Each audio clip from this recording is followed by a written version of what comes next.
Welcome to another episode of Mission Compliance, Unleashing Growth Potential for Defense Contractors. In today's episode, we continue down the road of understanding CMMC, its regulations, and controls. Up next is AT L2-3.2.3, provides security awareness training on recognizing and reporting potential indicators of insider threat. We'll break down what this control means, why it matters, and how it impacts your organization's cybersecurity posture. We'll also provide practical insights and strategies for achieving compliance and securing your systems effectively. So, whether you're a defense contractor aiming to win more contracts or simply someone interested in bolstering your cybersecurity knowledge, you're in the right place.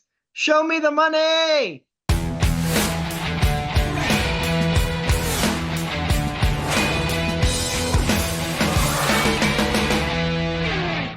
We're joined once again today by Mike Frieder, President of On-Call Compliance Solutions and a CMMC Professional Assessor. Thanks for joining us, Mike.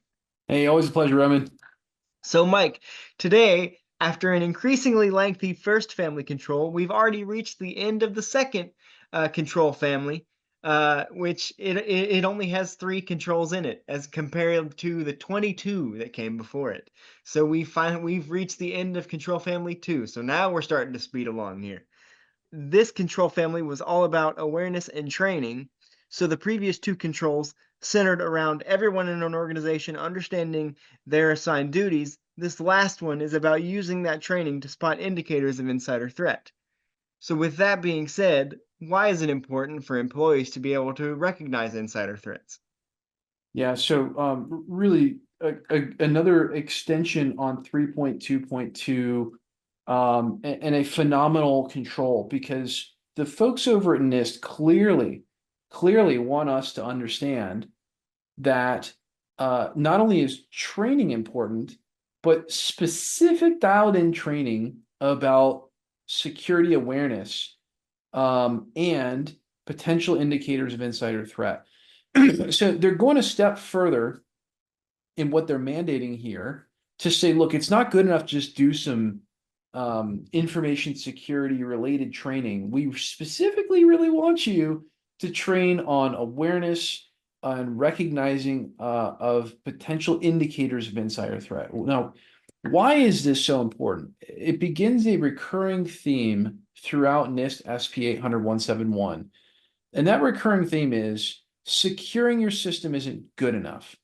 You need to be periodically and proactively looking at what's going on in your system to spot those potential indicators of threat.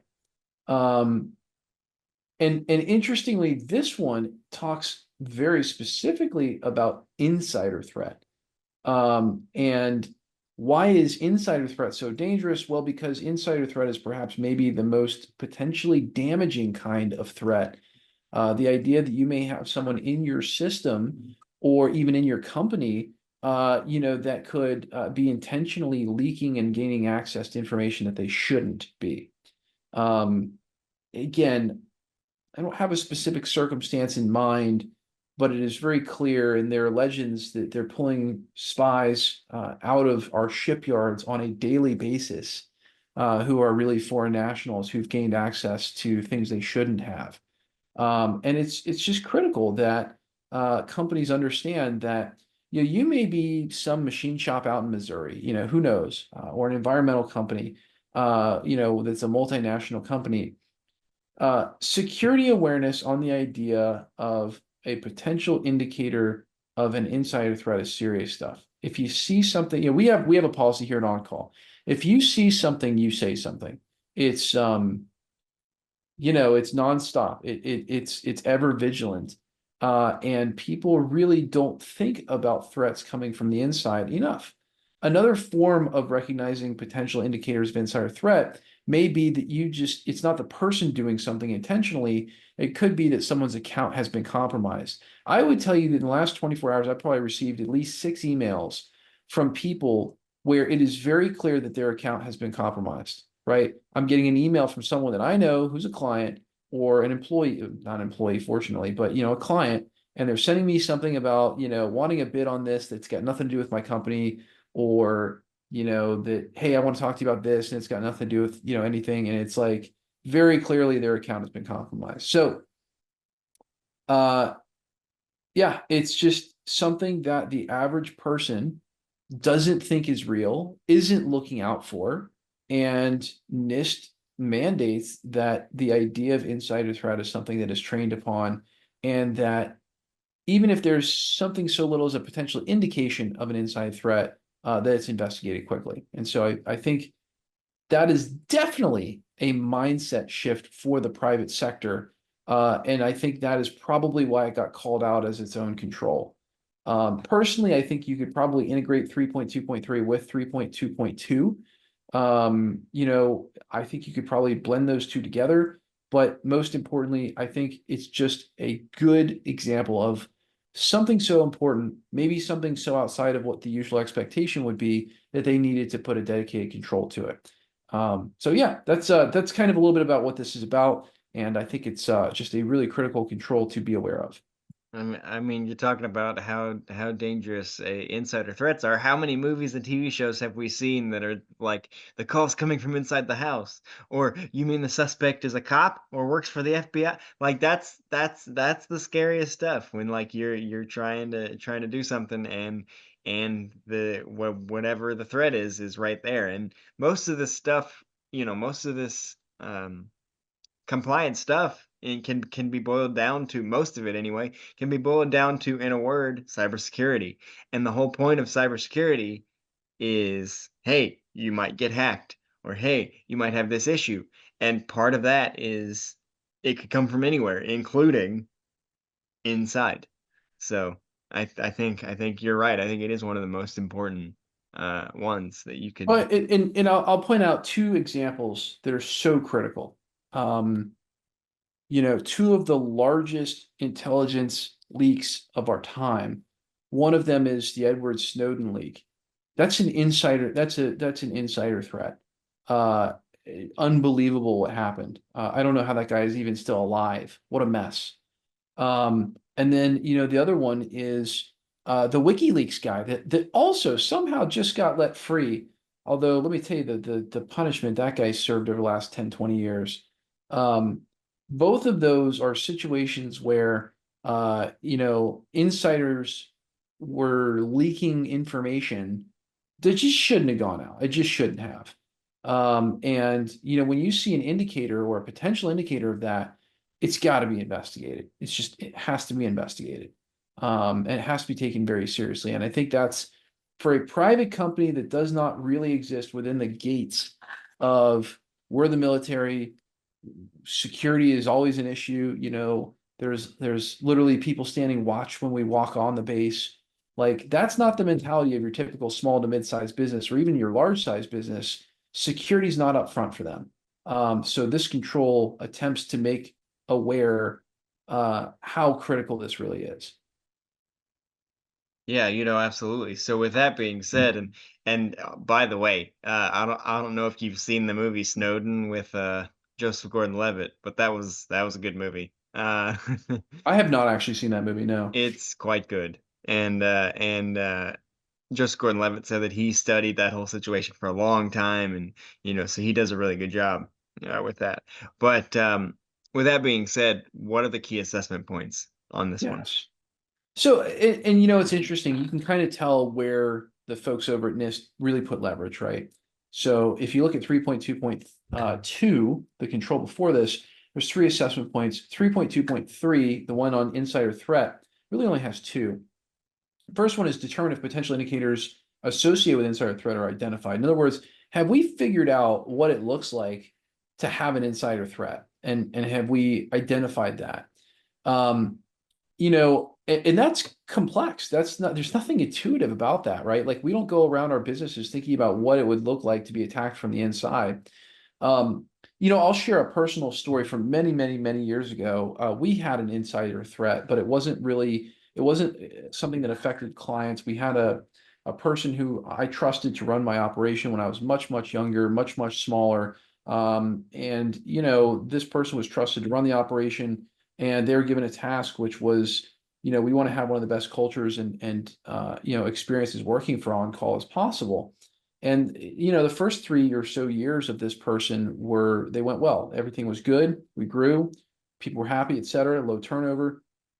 And then this particular person actually wound up going through a divorce and got into financial trouble and, decided that the way out of his financial trouble would be to perform essentially internal sabotage. He created an LLC that was very similarly named and tried to get clients to sign over to his contracts and took company leads and ran with them and sold them under his company name while using our assets to service them and just really nightmarish stuff. I mean, really, but the big thing that triggered awareness was we had one or two people that were with us for a long term who just said, I'm getting out. I can't deal with this anymore. And I didn't understand what the indicator looked like that there was a problem. I couldn't figure out what the problem was. I thought it was very strange that people who'd been with us for a long time were leaving. And to some extent, I looked at it at first and said, well, maybe this is just kind of how it is, and this is a growth related matter.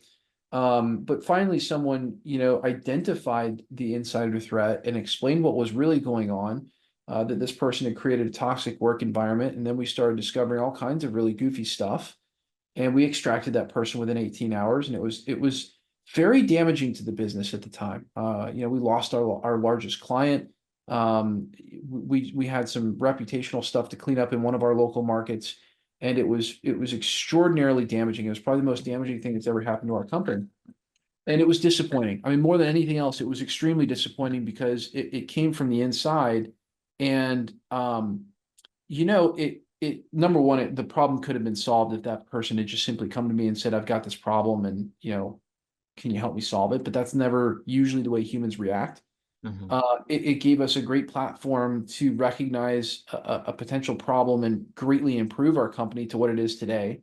And it'll be forever a business lesson that I take with me for the rest of my life.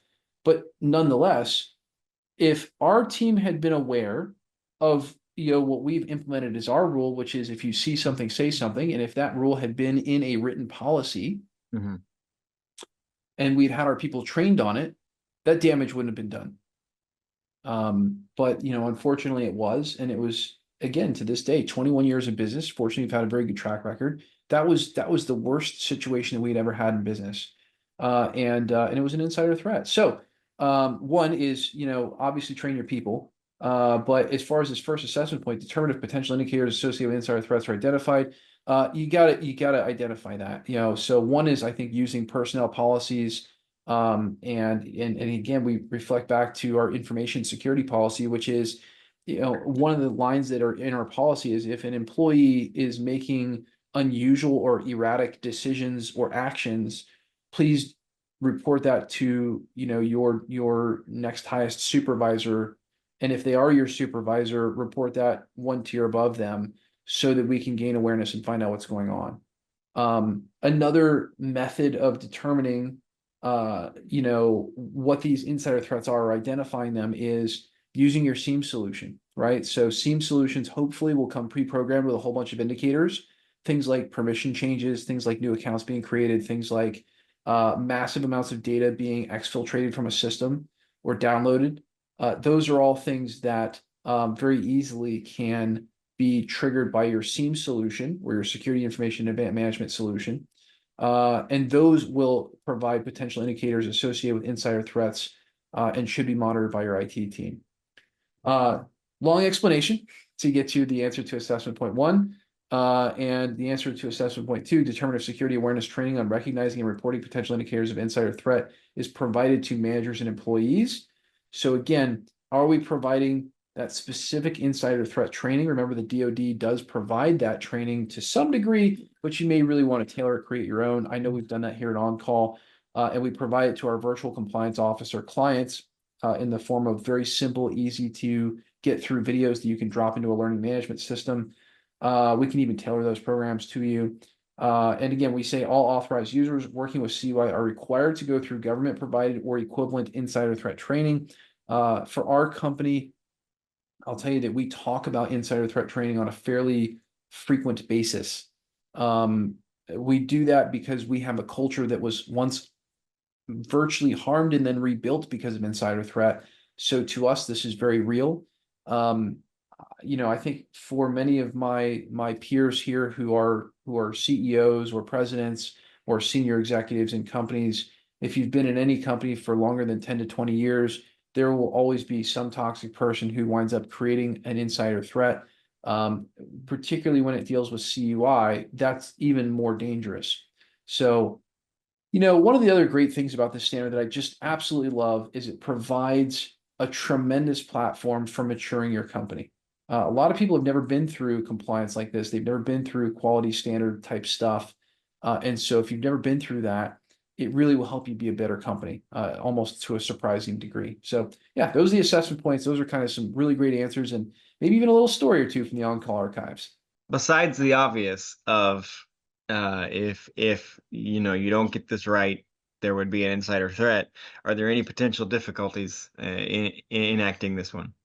Yeah, I think the biggest difficulty that we have is getting clients to understand how serious of a security threat this is. I come across very, very few defense contractors who have the policy of if you see something, say something. Um, I'm sure there's other ways to deal with it, and I think there are even fewer that really force their company or their employees through the government provided insider threat training before they come across us. I don't think people really look at insider threat training as a necessity. I think that they see it and they go, "That'll never happen to me," and then they move on. Um, the military is a big enough organization that it is only a matter of time until it happens because of the volume of people they go through. Small to mid-sized businesses under, say, 1,000 employees, they're not going to look at it the same way. And so I tend to think that that is one of the biggest challenges is people don't give this enough weight. They don't really see how important it is. And maybe I'm unique, it's our company is not huge, but we're certainly past the small business phase. We're a good sized medium company. Um, I just don't think people really understand how important it is. I don't think people understand the weight to put behind it. If you're going to put people through a simulated phishing attack, which most companies in this day and age do, uh, you've got to be talking about the idea of insider threat routinely with your teams. They need to understand that they've got to spot those indicators of threat. And so I just generally think that that's something that's very real. And so we want to emphasize that. That I think is the biggest threat to this is just not taking it seriously, saying, look, okay, cool, we sent them to the government training. We got a list of people that went through it. We're just going to kind of check this box. There is real importance behind this. Absolutely, and that we've reached the end of Control Family number 2. Up next is Control Woo! Family number 3. But before we get there, speaking of fishing, have you tried the fish food Ben and Jerry's flavor? I have indeed. One of my favorites. It's very, very good. But before we officially get to the end of Control Family number 2, we do what we do what we know is our favorite part of the podcast. I know it's Mike's favorite part, where we ask a silly question to kind of cut through some of the dry stuff that comes with these controls. And although Control Family number 2 was short and packed with good information, that can still qualify.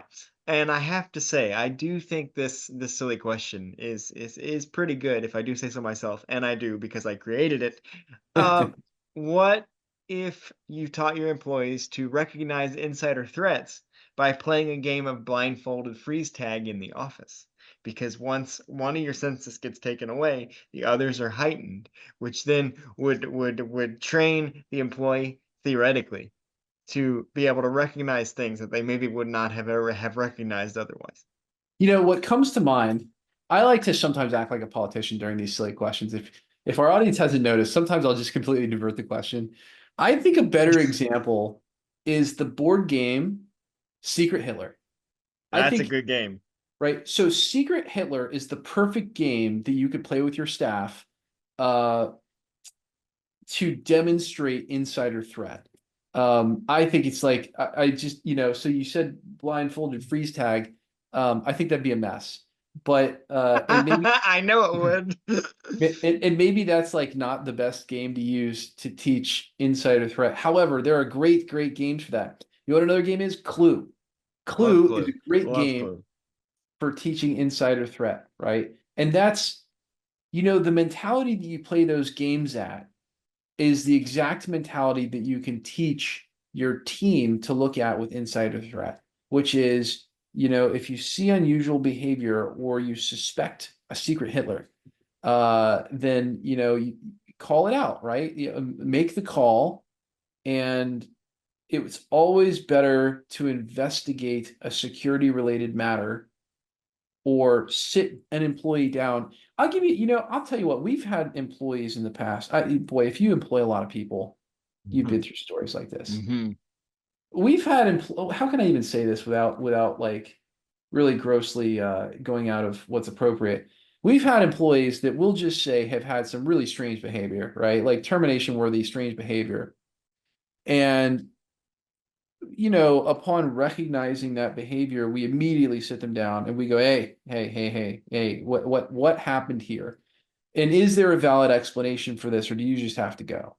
Um, and there are instances, more instances than not, you got to go, right? But there are some instances where we have found things that all of a sudden made sense. And I'm trying to think, there have been situations where we've had staff who are very proud people who had some medical stuff going on. Um, and they just, again, work is where they go to try to get peace away from medical issues. Mm-hmm. But those medical issues have made their behavior strange and cautionary and things like that. We certainly have had others, like the story I mentioned earlier, who a change in behavior is something that not only required investigation, but required, just required an immediate extraction. And so I think you've got, when you see something, it's not a game. I mean, I think that's really the big challenge is insider threat is not a game because by the time you even see the signs, see the potential indicators of insider threat, well, you don't know how much damage has been done. And so you've got to really, I was talking with a gentleman over the weekend about some stuff he had going on in his business.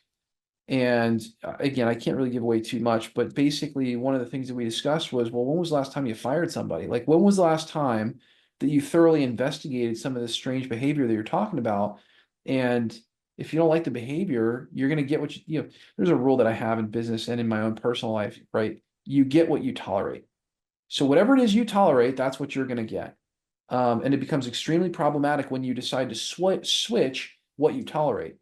And so I think that's another thing that you just really have to keep in mind is if you've got a change in behavior, you've got to immediately dive in while it could be a savable situation and find out what's going on. And sometimes, frankly, you just got to make a hard call and get rid of people. Mm-hmm. Insider threat is very serious. Insider threat will also help you build and maintain and run a stronger business, a stronger department, things like that. Um, it's interesting. I was watching the debate with Biden and Trump, and I don't want to go political, but Trump made a very interesting statement on that debate stage. Trump said, President Biden, you've never fired anybody before. How can everybody in the White House be doing a great job? And he went into a bunch of garbage rhetoric about how the country's going to heck, and I won't really sort of lead on to what side I'm for. It doesn't really matter. But I don't believe that's true. I think there's a happy medium between the candidates that exists and his reality. But I looked at that and I thought to myself, that guy's right. People look at his presidency as turbulent, but the reality is it turbulent or is the reality that he's got a bunch of federal workers who just don't do their job and he won't tolerate it? Because let me tell you what, that's how private sector is. You don't do your job good, you get fired. And I think similarly, investigation of potential indicators of insider threat is another word for saying if you've got an employee whose behavior has become something that's not tolerable or is even headed in that direction, you got to go find out what's going on. And if it doesn't add up, well, then you know what you got to do, and you might have saved yourself a lot of heartache very much early on. 21 years in business has taught me that not everybody's going to walk in your door and do a great job. We have a lot of employees here at On Call who have been with us for a lot of years. We do. And we have and I attribute a lot of that to the idea that not everybody has a great day every day. And we have an open policy here that if you're not having a great day, don't come to work. Like we want you at your best. We understand people have personal things happen. People get divorced, they have all kinds of things happen in their personal life that require attention. And those things are not always best handled at the same time as working. Um, but to investigate people who have changes in behavior is mandatory for their best interest. If there's any shot at them sticking around for the long haul, and you as a company keeping your investment in them, right? Then when you see any kind of change in behavior, boy oh boy, it's got to be addressed. So again, I don't want to, I don't want to freeze tag myself out of this question, but I think there's a lot of really good stuff business wise that can come out of this when taken the right way. And again, it's there for a reason. It's there as a great business best practice, but also a way to protect you and obviously the information you've been entrusted with from the DoD. Well, first of all, there's a reason why politicians as a whole have the reputation that they do. And, and second of all, a company-wide game of Secret Hitler would be incredible. On that note, this wraps up another great episode of Mission Compliance. We hope our discussion today has provided you with valuable insights, practical strategies, and inspiration to navigate the ever-evolving world of defense. We'd like to extend our appreciation to Mike for leading us through yet another control family and giving us great, valuable information as far as training your employees. Thanks, Mike. Hey, it's an honor and a pleasure. But the conversation doesn't end here. We encourage you to continue exploring these topics and connect with us on our social media channels. Share your thoughts, ask questions, and engage with fellow listeners using the hashtag Mission Compliance Podcast. If they haven't already, what should they do, Mike? Well, they should subscribe. And I got to tell you guys, if you're listening at this point, one, you're awesome. Two, we love reading your comments on these podcasts. We learn a lot about what you care about. We can tailor the conversations in the future. So if it's been a little while, smash the like button, smash the subscribe button, but most importantly, you know what? Leave us a comment. Because we love reading them and we love hearing about, what you want to know about. We love getting your feedback. And you know what? Even if it's just tell us we're doing a great job, we love that too. So we know we're off in the right direction. It all matters. We really do look at that stuff. So thank you for being an amazing, amazing podcast subscriber. Love seeing that. We also learned that you think maybe some of our tangential stories are a little bit lame, but that's okay. We understand and we accept that that might happen. But all the things Mike said, like, subscribe on your favorite podcast platform, let you know when new episodes like this one are released. As Mike said, we'd also appreciate if you could rate and review the show. Your feedback helps us to continue to bring you thought-provoking episodes and high-quality content. Join us next time as we delve further into the dynamic world of defense, security, and industry innovation. Until then, take care, stay informed, and make compliance your mission. See you next time. Thanks, everybody.